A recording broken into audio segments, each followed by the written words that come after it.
Good morning, dear students. Today we shall study about addition and subtraction of money. This is part 3 of the chapter 11.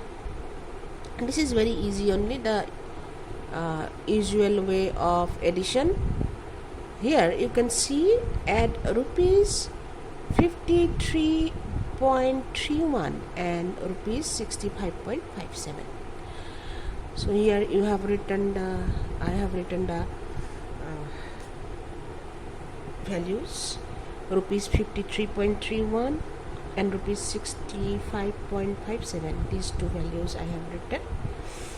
This is simple addition. There is no carry forward also.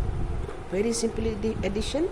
1 plus 7 is 8, 3 plus 5 is 8, 3 plus 5 is 8, 5 plus 6 is 11. So the total amount is rupees 118 rupees and 88 paise. The next question is little bit tricky. Add 152 rupees 10 paise and 80 rupees 96 paise. So 152 rupees 10 paise, if I convert it to a decimal form, what I can write? Rupees 152.10 paise. You have to write like this: 152 rupees and after the decimal this value of paise. The same way 80 rupees 96 paise means rupees 80, after the point it is 96 paise. So if I add these two now, this is 6, 1 plus 9 is 10, so 0, 1 will be carried to the next place, next higher place. 1 plus 2 plus 0, so it is 3. 5 plus there is no carry, so it is 0. 5 plus 8 is 13. 1 will be carried forwarded to the next higher place. So 1 plus 1 it is 2. So I shall write rupees 233.06. So like this you have to do. I think there is no need of explanation. Very easy. You have done it from class 1, the addition.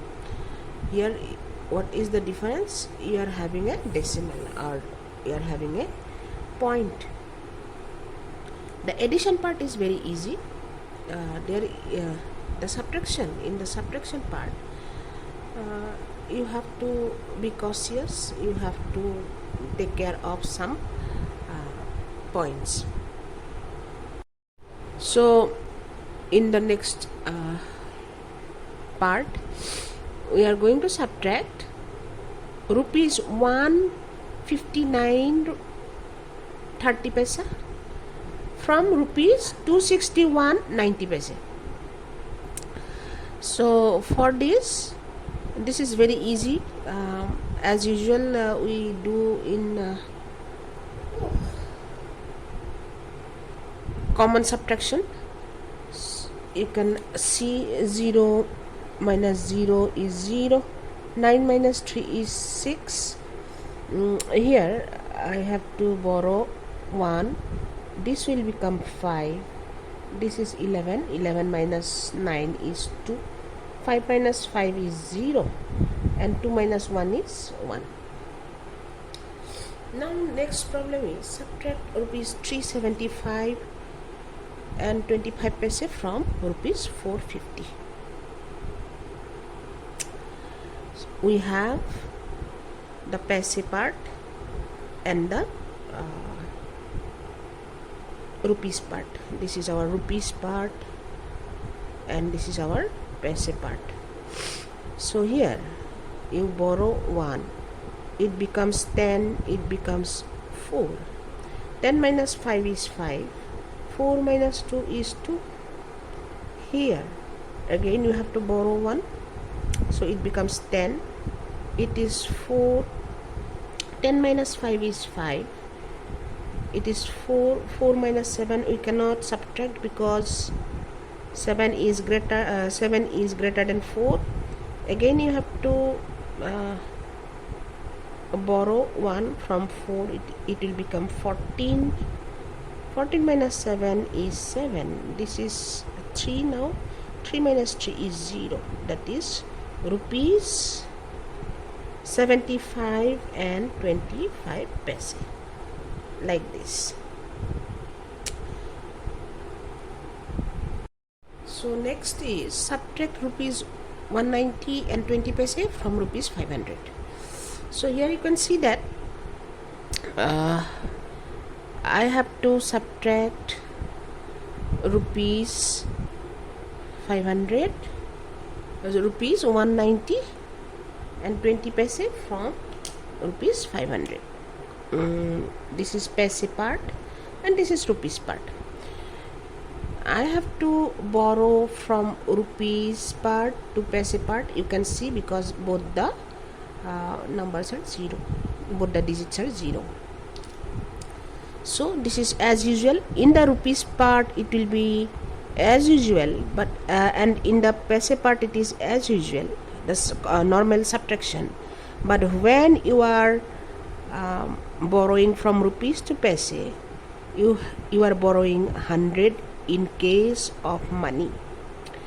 Whenever you are doing subtraction in money,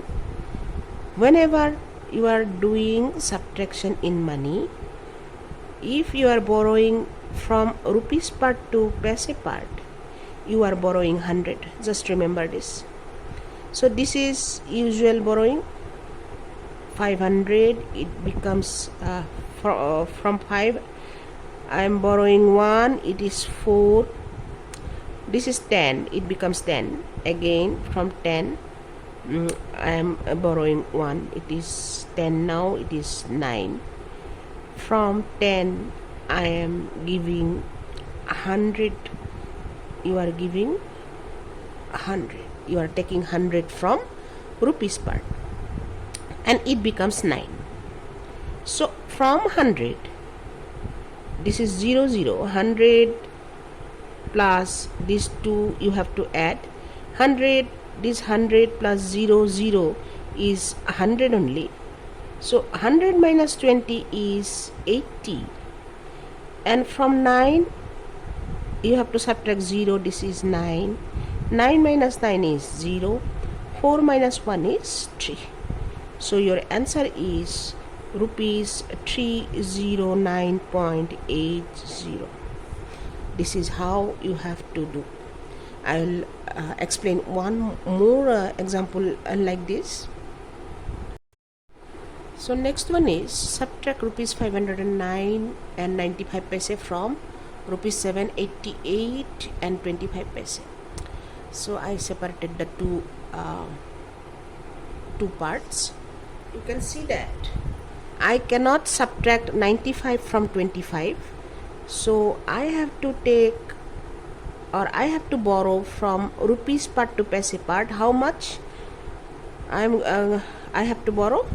That is 100. So 100 plus 25, this 25 you have to add. This is 125. From 125 you have to subtract 95. 125 minus 95, it will be 30. So this is 30. As you have borrowed 100, it is 7. Because rupees 1 equal to 100 paise. So if you give or if you borrow rupees 1, that means you are borrowing 100 paise. So here it will be 7. It is from 8 you have borrowed rupees 1, that is 100 paise. So here you will have 7 rupees. So 7 minus 9 you cannot subtract, so it is 17 and it becomes 7. 17 minus 9 is 8. 7 minus 0 is 7. 7 minus 5 is 2. So your answer is this way you have to do. If you practice, you will be able to do nicely. I will give you some homework and classwork. Try, and if you have any doubt, you can call me or you can ask me in the evening.